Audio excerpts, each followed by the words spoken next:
Prince William dream of Africa?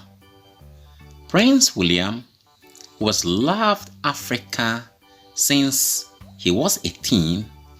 Now is even more emotionally attached, tearing up over a dying rhino.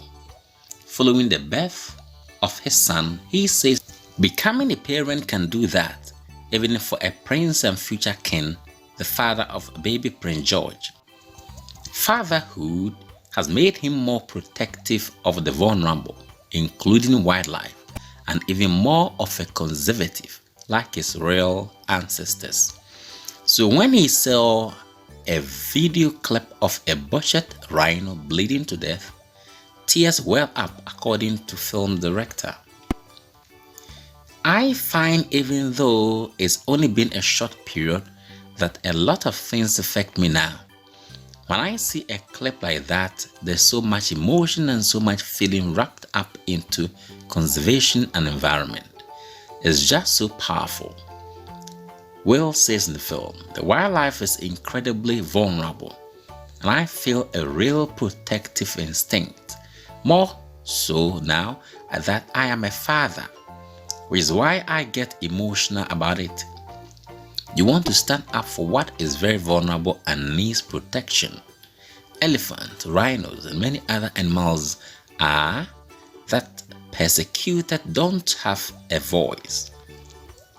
The prince first went to Africa as a teenager, following the footsteps of his late mother, his father, and grandfather, as well as other royal relatives, who have long been supporters of the conservation. He even proposed to Kate in Africa, and he hopes to pass on his love of African wildlife to little George. Now he thinks of the continent often. I do regularly daydream, and Africa is definitely one of the places I go to, he says. I've got hundreds of animals on my iPhone, noises and sounds of the bush, so if I'm having a stressful day, I put a buffalo, a cricket, or a news on, and it takes you back instantly to the bush, and it does completely settle me down. Africa emotionally and mentally has affected me, he adds. It's magical. Every time I go back, it brings out new things. This is a lifelong commitment, and I'll always be involved no matter what. He's not just fond of the critters, it's the people too, he says. One of the best things about the approach of Task Trust, he says, is that they try to protect animals in a way that also protect the people who live with them. We have to remember how desperately poor these guys are. This is all they have known, living in these communities with their cattle, goat. They will protect them to their last breath, he says. Their water and grazing is in very short supply. Conservation has to have these communities' blessing.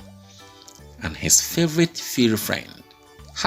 That's a hard one. I have to say I do love cheetahs. They are the most docile, awesome creatures. They can be lying perfectly quietly, and then an absolute killing machine. Is the elegance of them, the way they look at you. They will come quite highly on my list. What are your views on this? Please leave a comment below, and let's start the discussion. Please subscribe, hit the bell and click all. Then like our videos and share.